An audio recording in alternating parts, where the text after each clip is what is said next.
I'm Jackie O'Dowd, and you're listening to Connecting the Dots, a podcast series by Realising Potential.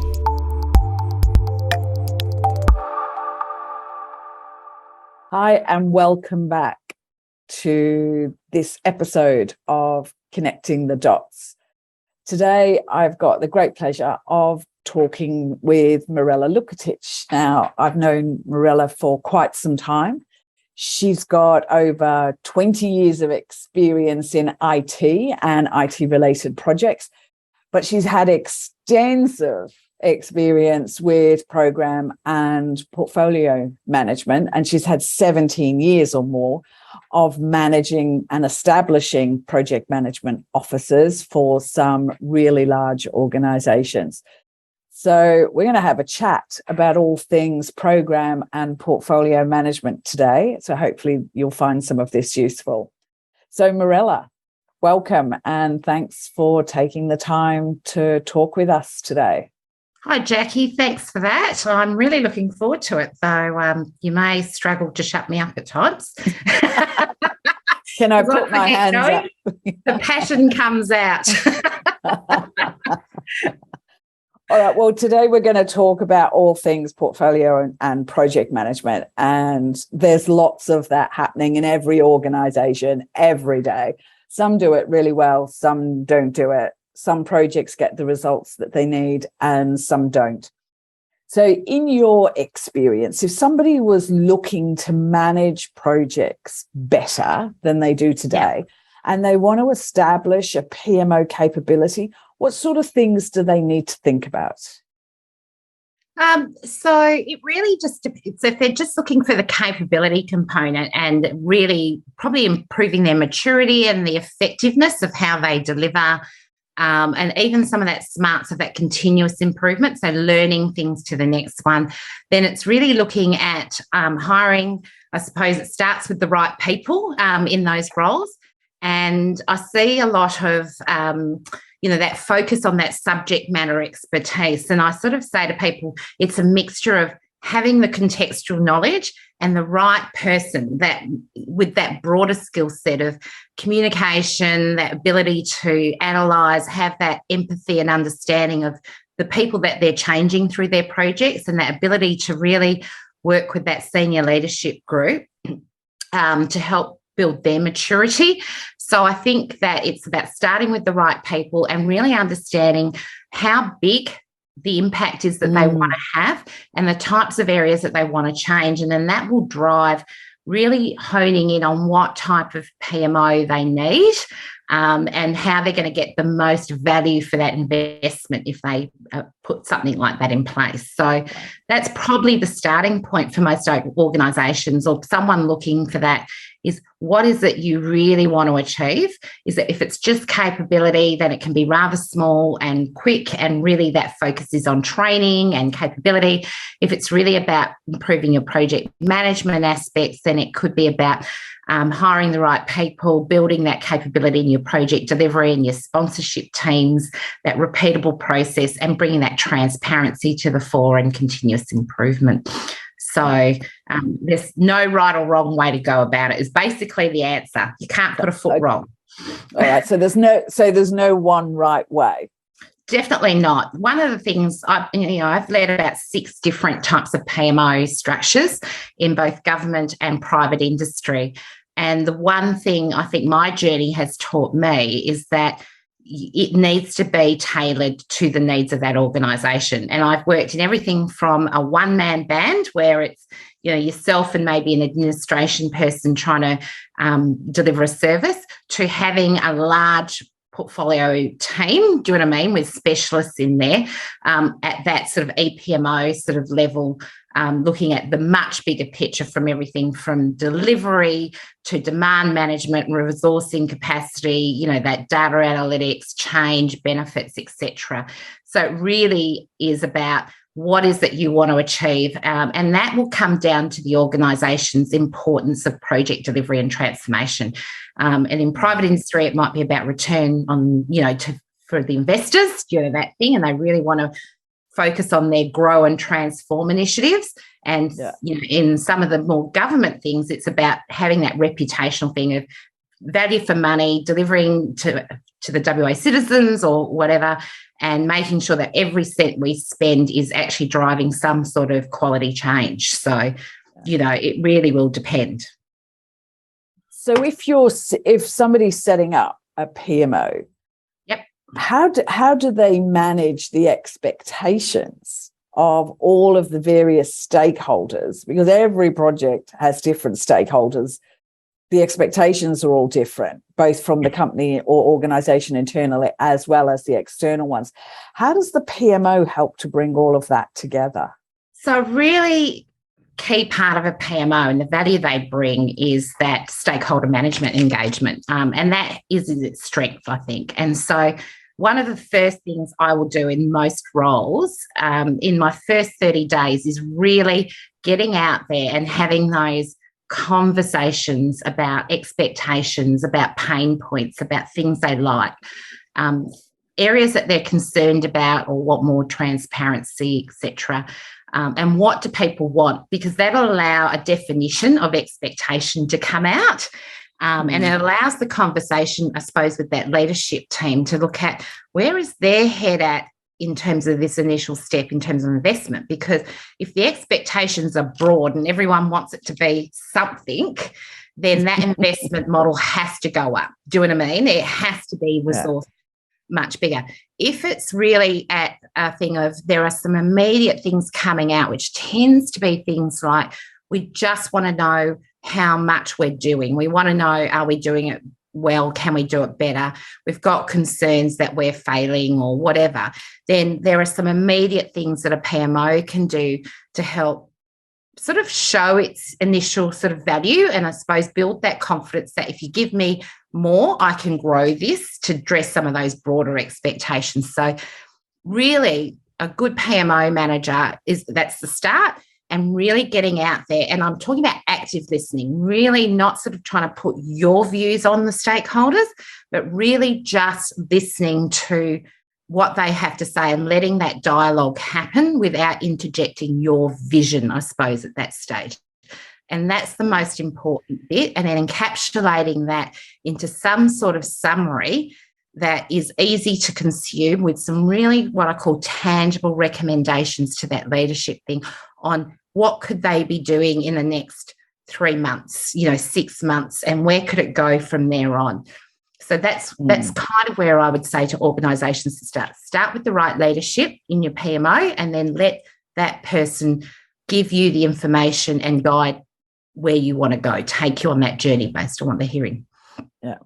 One of the things that I see quite often doing projects for different organisations is they have multiple projects in play at any one time, and yet they have one stakeholder management plan. They have this overarching template that they say, this is our stakeholder management, and yet the plan may not be applicable to individual projects. So how can people make sure that in their world, in their particular project, they know who their stakeholders are, and yet they're managed from more of a corporatized way? Yeah, so PMO really plays an important part in that. So part of that is a PMO can identify what we call the broad stakeholder groups and identifying who key players are, where to get certain information, who to leverage. And they may set what I call the strategic direction of best practice or the ways in which they've ascertained that this division likes to be engaged with this way. Here are the mechanisms. They might have information champions in their division, etc. So they can set what I call the expectations of quality and approach. But I think it's really important, as you were saying, every program and project is its own little ecosystem, and the needs of it at that time will vary because they are humans with different needs, different ways of liking to hear information, different expectations. So if it's a program, I truly believe you need really good, strong stakeholder mapping and that understanding of at the program level. What is the messages? What do people want to hear? How do they want us to engage with them? How do we need to work? What is happening to them? What are they afraid about? What are they looking forward to? And then you need to drive that down to the tactical streams, which are the project streams that are sitting under that. Because, again, you're impacting a different layer again. You're not impacting your C-suite or, your management layer or that strategic layer, but the hearts and minds of the people that are sitting who are going to be impacted by what the programs and projects are delivering, or it could be external customers. And so that stakeholder mapping has to happen again, and it needs to be linking up. So everything needs to be integrated into something that complements one another so that there's not mixed messages. So the PMO, I think, sets that high level, but then ensures that the good practice and that localization is happening at the program and at the individual project level. So that, because really at the end of the day, it's about providing a quality service and meeting those needs. If you can do that, then the experience is much more positive for everyone involved. Yeah. You've just touched on something that is a hot button for me, which is good practice, right? We often hear people talk about best practice. My view on that is only one can achieve that. The rest is better or good practice. Yeah. So does the PMO help organizations to implement and grow that good practice, do you think? I think they have a responsibility to. I really, truly do, because if a PMO wants to really be effective and really perform their role in a way that will deliver true benefits to an organisation, part of what they should be doing is leaving a legacy or building a maturity in a space that ensures that we are moving forward and leaving some sort of legacy of improvement, I suppose. So I think that they do, and that's that leadership role. So if you get your PMO wrong and your PMO is too low down, you're going to miss out on that aspect. Whereas if you raise your PMO and empower them, they can bring this to the table. And that is not an individual. This is about the individual connecting all the core components together.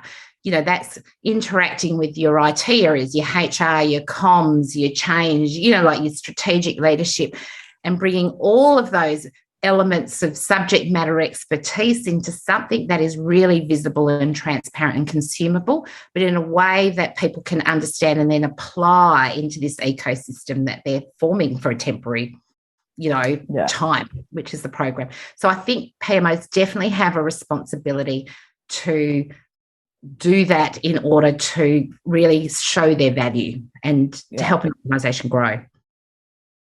So you've just mentioned where the PMO sits within an organisation. Quite often you'll see it sitting off to the side and it's sort of encompassed in part of a governance frame more so than a management frame. Whereas in my world, I like to see them more in that management structure. So they're part of the resourcing allocation, they're part of the decision making, and they're part of the funding mechanisms as well. So we know what it's costing, but also what the benefits realization is going to be. In your experience, have you seen that those organizations that do place the PMO reasonably highly in their structure, they get a better outcome than those where it's lower? Definitely. I have actually had PMO envy of colleagues that I've worked with and collaborated with who have literally sat as with a reporting line directly into their CEO or their, executive director or their DDG, and they have a seat at that executive table. So they are a voice, and it's giving them that authority, but it's also allowing them to be part of the conversation at that strategic level. And, a key aspect that I think is missing in a lot of the PMOs that are further down is, there is that focus on delivery only. If you're too far down and you really don't have much bite, I suppose, or much authority, but it's that strategic management office role, incorporating portfolio and project, which I think is where the most value comes, because that's where your PMO can help you with which programs and projects are going to give us the biggest bang for our buck. You're going to deliver the greatest change, impact, return on investment, etc. So it's not about doing more. It's really about having those conversations, listening, working with those strategy people to look at which ones are the right ones. Where should we be putting money, especially in times of limited funding, etc.? Where should these scarce and busy resources and the time of business needed to drive change through programs and projects be best allocated? And that is where the most powerful, I think, transformations happen, when that PMO really does have that link into that high level, because that's where it really does need to be sitting with those decision makers who are our leadership in driving that vision for an organisation or driving forward and reform. And the PMO is really their vehicle for that. You know, it's almost like a champion to drive it across the business and support it. So I think it really does need to be there. And the PMOs who are there, I have seen the success that they achieve because they are really at the beating heart of that organisation. If they're off to the side, it's almost like a downstream, and they're just really focused on what I call the tactical logistics stuff, and you don't get the return on the investment as much as you could from having that other layer. Yeah. I mean, it's almost near impossible these days, especially with the amount of projects that organisations have underway, for them to run perfectly, right? So everybody expects hiccups along the way and how those hiccups are managed. How do you ensure that hiccups and bumps in the road are factored into projects? Because they're going to happen. Oh, look, the definition of projects is temporary and they carry risk. I mean, because of their uniqueness. I mean, even if you've built a building, you know, say if you're building a site, you may have built 100 sites, but each site is different. So there's going to be different risks.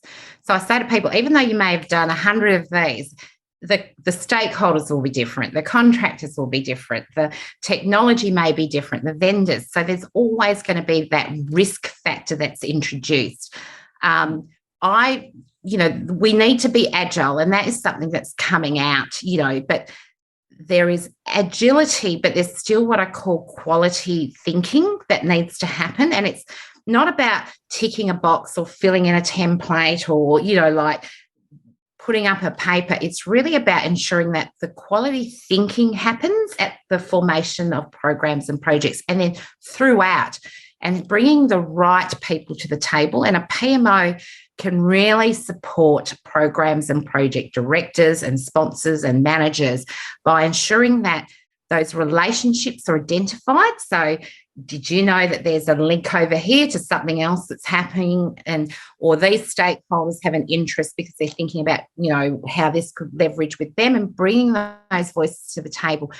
And also, I mean, we talk about risk management and issues management, but there's this strategy I just love, and it's actually from the military, and it's called murdering a project. I know it sounds awful, but it's actually this really great opportunity where you bring your program director, your sponsor, your program manager, and key stakeholders in, and you bring your experts, your HR, your finance, your procurement, your contract management, all these different players. And they start to ask questions about the journey, the thought process about delivering this. And it's really forcing the PM or the program manager or the director to start to think about these potential hurdle points or things and look at, do I have a strategy for that? Have I thought about how I might deal with that if it happens? I call it cognitive rehearsal. It's an old psych term, but It's about thinking about things. You can't spend your time worrying and putting bumpers on everything, but it's about thinking about those major ones which can really have a big impact, and looking at, have I actually thought about, if this happens, how I might deal with this? So really bring that mitigation to life and talking it through. So if it happens, you find that the impact, it might still be big, but it won't be as bad. And everyone's kind of understanding their role in ready to, in that agility to come in there and respond, which could lessen the duration or shorten the impact, or mean that the ripples are not felt wider and it's localised a lot more. So I think that bringing those voices to the table, having a collective thought project, a project is not one person. I always say projects have not got a single hero. It's a very Western approach to project management. If you look at other countries and their models, they actually have quite a diverse ownership where the team actually feel responsible for success. And if you can bring the team in and have more people feeling responsible, then I think you're going to have better results, much more ownership of making sure those things that happen, which we expect and we know are going to happen, are not devastating to the success of the program. Yeah. One of the concerns I always raise is when people are resourcing PMOs, they always look for certain types of certification or accreditation rather than just delivery experience as well. So somebody says, I've got this certificate in project management, and so therefore I can come in and manage a very, very intense capital project. What's your thoughts on certification and accreditation as being the sole basis for employing people? Oh, cannot be the sole basis. I'm really passionate about this, Jackie. I truly believe that there are what I call almost like, the iceberg model. There are those hidden traits that people have that will naturally lead them to be great program managers. They're naturally very strategic thinking. They're naturally very big picture thinking. They're naturally able to build rapport and trust relationships with the people that matter. And you cannot always teach that. You can sort of get to a certain point. But, one of the processes I did a few years ago was through talent management, was really trying to profile those. And I actually worked with a bunch of very senior people out there that had been on big programs and projects, and said to them, tell me and describe to me what the best program or project manager was, their traits. And, leadership, listening, passion, all these sort of things came out. And these are things that are really hard to go to a Prince 2 or an MSP or a PMP training course and teach. Pick them up. They're teaching you what I call a toolkit of thinking, but they're not. It's the person that controls the toolkit that is the important bit. So I do believe that certification has a place, because it's, especially from a PMO, it's about common language, really. So people having certain certifications or having done certain trainings mean that you're speaking what I call a common language amongst teams, amongst stakeholders, and there's an importance to that, because it means that you're removing some of that confusion. But it's got a place for a starting point, but I feel that there is bigger picture, and there should be more investment into building that person 360s, leadership journeying, even just study and research, opening their mind to new practices. They're the people you really want to target, and you want to find that talent. And I think if you pick the right person, you can train them and build them to become fabulous, great future project managers, business analysts, change managers, benefits, program managers, project. But I don't think it should be the other way around. I think you need to profile the person you need and then look for that other stuff after. Yeah, build the skills along the way. I truly believe that. And I think you get the best outcomes because you really are hiring the right person and then making sure that you're building the tools and skill sets that they need in order to enact and carry that forward. Yeah, because it's, I've been around projects for a very long time. And one of the things that fascinates me is how many projects that have failed or failed to deliver the outcomes that the organization wanted. Why did it fail if it had a certified, a credentialed person running it? And did that certification or credentialing actually get in the way? What did that set a false set of expectations about what should and shouldn't happen? And pretty much just about every remediation that I've done, and some of these have been really large projects that I've remediated, that was one of the key factors. All of them were managed by somebody who had that certification but didn't have those other elements that you talk about, which are the interpersonal skills, the communication skills, the strategic thinking. It's just so important. It is. Projects are not a ticker box. And I see this in very immature, what I call organisations, and even with immature PMOs, there is this, I think it's outdated, and I think we've moved on since then. But even in the early days, and I've had conversations with hiring bodies who are looking at hiring new PMO managers or setting up, and they think that if we roll out a framework and we roll out some templates and have a standard report, we are going to fix everything. Do you know what I mean? But again, that comes back to, if we just adopt Prince 2, or we just adopt, this, or we have, Scrum or whatever, we're going to revolutionise. And it's not that. What the factor is the people that you're having to manage and use and interact with those tools. And it's not even just at the tactical level. I've asked that same question, Jackie. It's actually been a thought process is with all this certification, with all this study and that, why are we not getting better? We should actually be from, where we were 30 years ago or 40 years ago or whatever in the early days of this as a profession and really understanding that this is a skill and a knowledge. And I say to people, project management is not just something that people pick up and, hey, I'm this. And we see the term bandied around. It is a profession and it is a calling. And as we know, there are great doctors and there are technically great doctors, but they're not very good with people and their patients hate them, So if you're hiring someone for just a skill set, then if you're not checking the other bits, I've seen technically great PMs who have got terrible stakeholder skills. They don't communicate. Their sponsors are frustrated because they're not hearing information. Their teams are not high performing because they're really poor at managing a team.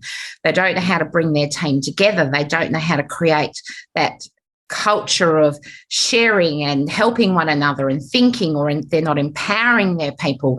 They're not giving information to their sponsors and helping them make informed decisions or, supporting that. So, but they've got fabulous project plans and they've got fabulous reports and they've got all this. So they're ticking a box. And I'll tell you the scary, scary thing, which is probably leading to some of this, is I actually went to an auditors conference a few years ago just to see from an auditor's perspective, when they come in from these external agencies, like the KPMGs and the Ernst & Youngs and stuff, and they mainly finance accountants and forensics accountants and stuff like that. And what was scary was they had no idea of what project management was. And so these are the people that are providing assurance externally to boards and CEOs and sponsors. And yet their whole exercise in many cases is a ticker box.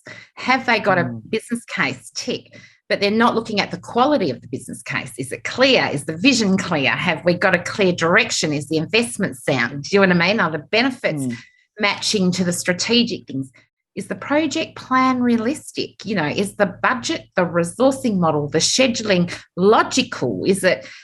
Have they thought about risks in the sequencing? They're not doing that, what I call a professional analysis. And I think that's the bit that keeps perpetuating this, we passed this audit from, these organisations, but it's really all they passed is the ticker box exercise. So that sort of thing is another bit that a PMO really needs to work with organisations, which is the difference between an audit and a real health check, or what I call a performance review of how you're performing, because the ticker box, we know, does not work and it is not improving anything. It's just, hey, I've got a PID, I've got a business case, tick. Yeah. Or I've got a series of checklists that we go along and just, as you said, it's the ticker box stuff. Yeah. So one of the things that I see a lot is a heavily reliance on project plans, which are activity lists and dates, and maybe if you're lucky, you've got some dependencies in there.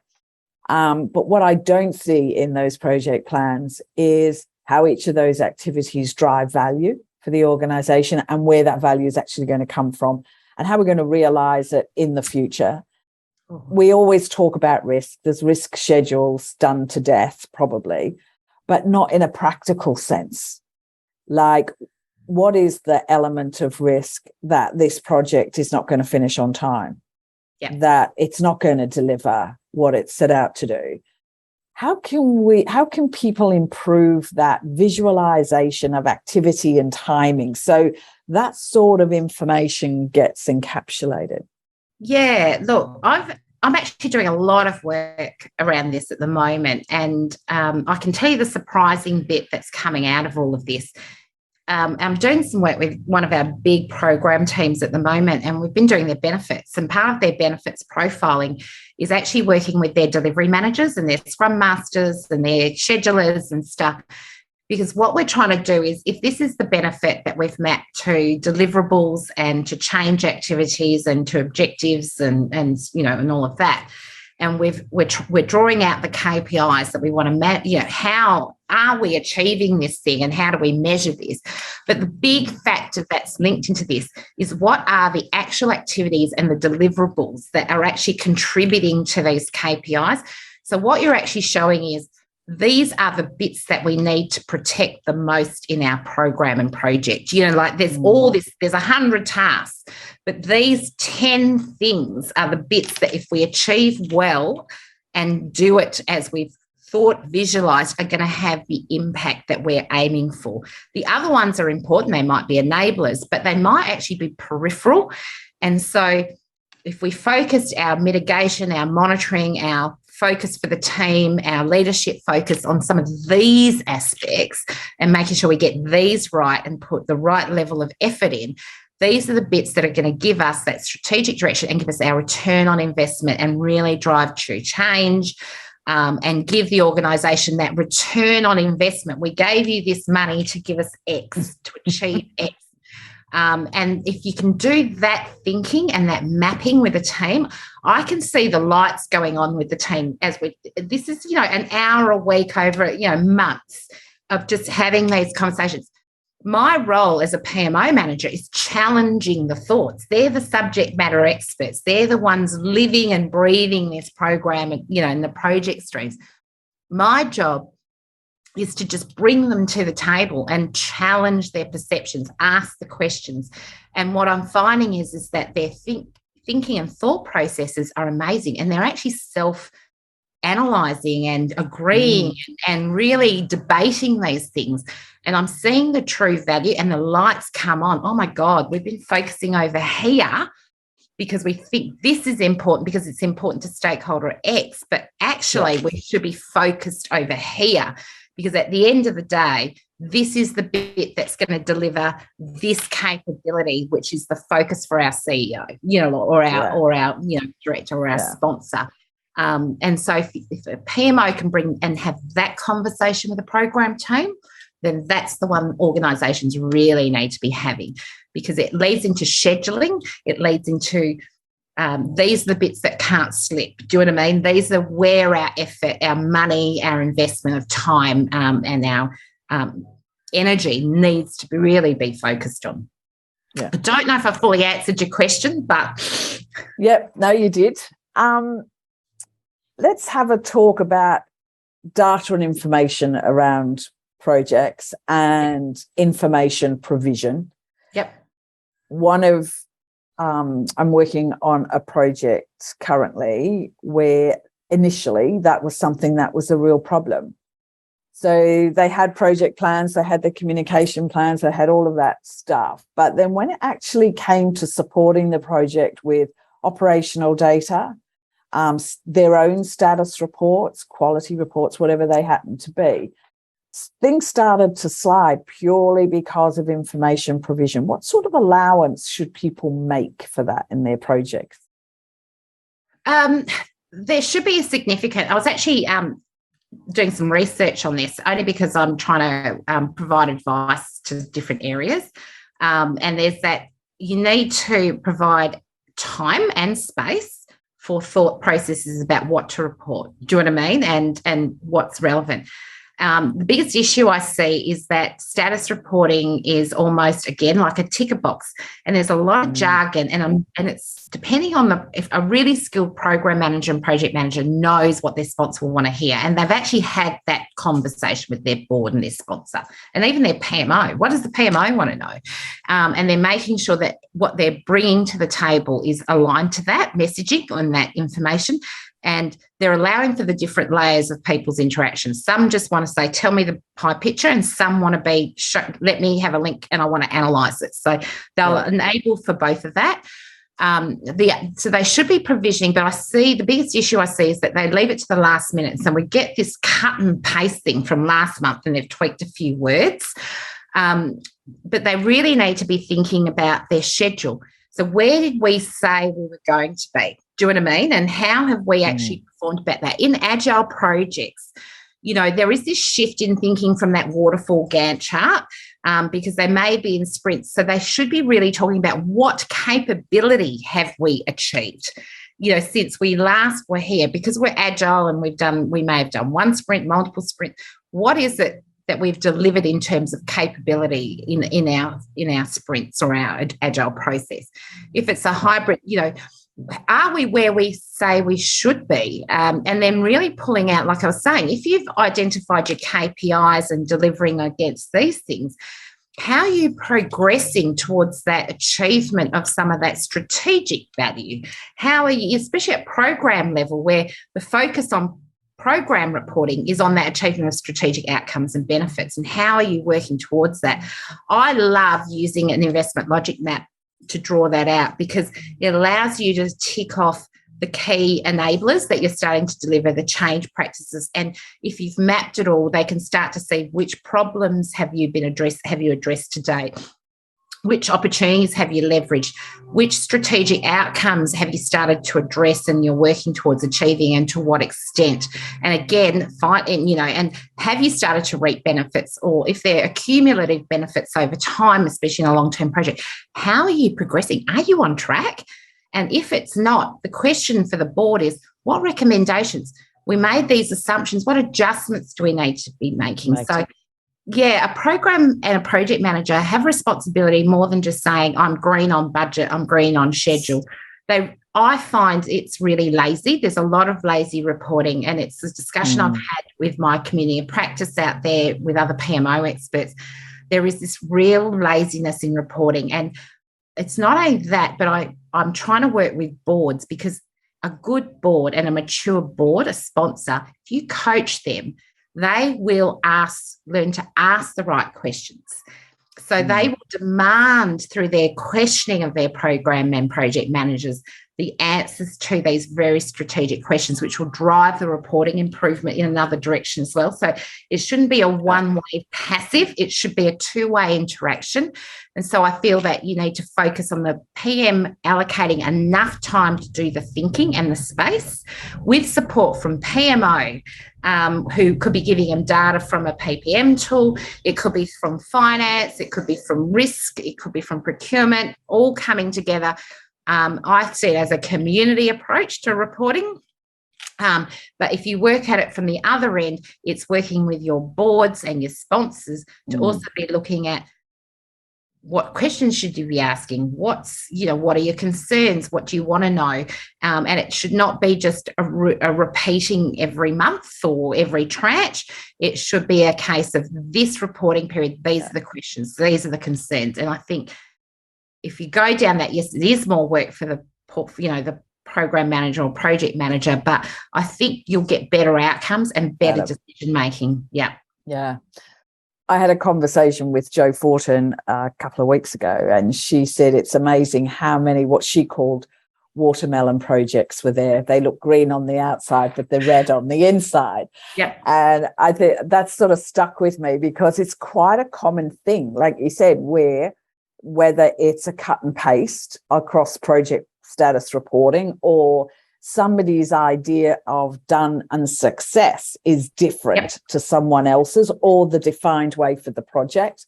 So, that whole status reporting, I think, needs a good dose of looking at in how it's done and how effective it is. I think there's a PMO, a very simple thing a PMO can do, which is very quick. It's a quick win, I think, but if you implement it and then use it as a continual reference tool, is building a shared knowledge of what green means across certain indicators. So that if someone says they're green, are they meeting the criteria or definition of green for scope or for budget or for change management or for risk? What is amber? What does amber mean? What does red mean? And really taking away that thing that red is bad. I say to people, red is about, if I was a PM and there's something that is really high risk and the likelihood factor is rising, I might put it into an amber red because I want my board's passion and focus to be on it. I want my team to be focused on it.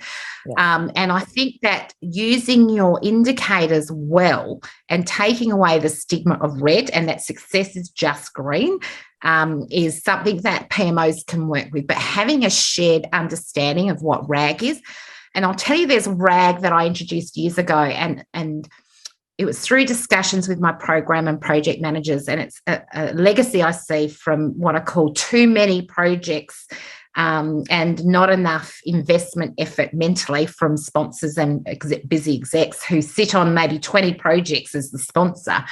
Is I introduced a stakeholder RAG, and it was there for a PM to be able to put a red, green, amber and have an honest conversation with their board about, I need more. I need more of your focus, your leadership, etc., in a way that was at least opening the door for the Do you know what I mean? Because that is a bit that I think has one of the biggest impacts on the success of a project, and it will impact the reds, greens and ambers of the scope, of the schedule, of the budget, of the benefits and the achievements of certain things, and even the change management aspect. And so that stakeholder RAG, to me, has to be front and centre, because if that is red, then I can assure you in the data views and the analysis that you'll do, red stakeholders will equal red somewhere else down the line. It'll either be change, benefits, strategic outcomes, it'll be the schedule, because resources aren't being freed up and allocated. There's a lack of, thing of urgency to do something. People go on holidays at key times when assurance or involvement in discussions needs to be happening. So to me, my advice to people is really pull out that stakeholder RAG and put that on the table. There's a fear to do it, but you've got to be brave, because that's where you'll get the biggest success. If you can have those honest conversations and pull that out and really help your board understand and your key stakeholders what you need from them as a leader of this, as an owner of this, of the benefits, eventually the strategic outcomes, etc. Yeah. One of the things that I like is the fact that you've called out that red, amber, green status reporting is a bit light on. We miss so much, don't we? Because they're very generic. I like the fact that you call it out and define what each means, because I don't see that a lot on projects. No. It's just a known status that's taken across the board, and people don't actually know. They actually don't know where things are at. No, and you know what's the scary thought? Without defining it, Jackie, if I was a sponsor, let's just say I'm sitting on 3 or 4 projects, one PM is telling me budget's green and they're applying a certain thought process. And I have had a project manager years ago when I was sitting down with them, because I always believe from a PMO level that I'd have the conversation with them first and their sponsors before I would call it out at a more senior level. No surprises. And I was sitting with them saying, my analysis of your budget, your spend, your burn rate is that you guys are red. You've still got 12 months on your project and you've got 20% of your budget left with all this major activity happening, and your burn rate's telling me you're going to be out of money in 2 months. And the statement coming back to me is, we're green because we haven't run out yet. Their perception was, I'm green because I've still got money in my purse. Whether the fact I can pay my bills still in 3 months' time is irrelevant. And, the discussion I had to have with them is, yes, you're green today, but you're not really, because really you are in red, because we already know you can't deliver your baseline, your control baselines, which is you said you were going to deliver these 5 things in this time for this money. And now you're saying you're going to deliver these 5 things maybe in this timeline, but you need more money. So, the minute you need more money, you are red. Keeping your descriptions, I say to people, you have a budget, you have a piggy bank for a rainy day, which you work with your board to look at how you access, and then you have the piggy bank's empty. So you are green if you are on track. We are at the spend where we said we were going to be by this time and this thing, and we are forecasting based on our spend rate and the activities that we're still going to come in, not touching our piggy bank. I said to them, the minute you break open the piggy bank and start stealing the pennies from there, you're in amber, because you're now starting to steal from your rainy day fund. And you need to now, all you're saying is we need to be a little bit more careful in some of those discussions about quality or scope or expectations that we may have had opportunities to do before this. And the minute you're going to spend the piggy bank as well, you are red, and so and if I'm a sponsor and I've got another person who's saying, I know I'm out in 2 months' time, and then you're calling it red, they're going to think project manager X who's lying to them, when their perception is, I've still got money for today, I'm green, and this one who's calling it out early, as they should, and they're doing the right thing, is saying red. There's this perception of, he's great, this person's not so great, that. And so from my perspective, I have a responsibility to the organisation that if we are reporting green, we are truly green, and it is a common, and that's a trust. That's about how a PMO can help bring trust to the data that they're seeing and the information they're hearing. They're not going to be surprised in 3 months' time with a red, like we've gone green, oh, red, we're out. So we're just about out of time. So if I could finish off by saying, if you could give one piece of advice to people in the program and project management space that are looking to do it better, what would that be? I would say, think about what it is that you're actually trying to achieve, and where you can improve. That's my initial advice, is if you are just delivering a small focus of service, is there opportunity to grow that value? And when I say that, is there education? Is there looking at benefits and change as opposed to just delivery focus? If you are just delivery focused, can you get a seat at that strategic table and really start working with your senior leadership to get that seat? Because if you may not have control over it, but at least if you're listening and you can have an opportunity to influence, that is the place, because then that flows down and you're not fighting uphill. You're really having an influence at the table early, and you can then help sell, I suppose, why we are doing these things and get that organisational buy-in and commitment. Because I think a PMO that is toothless and has no executive support and is really at the end of the line, they are limited in what they can achieve. And the biggest challenge that we see is the perception that PMOs are failing or don't have value is because they're not resourced appropriately, or they're targeted just at templates and some assurance, and there's very little they can do because they have really no teeth in the game, and they've got a sponsor who might be at odds with them. So they're really just trying to, through their relationships, manage stuff. So my advice is work hard to get that senior buy-in, get a champion, and really get that seat at that strategic table, and look at opportunities to go down to that mapping and pulling out that value conversation if you can.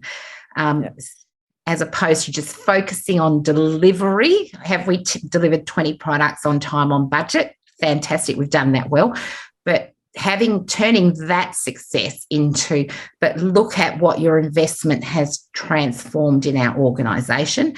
And you can start to then turn the lights on and show the value of more investment in your space, and how more effort and more money investment can actually give them more information.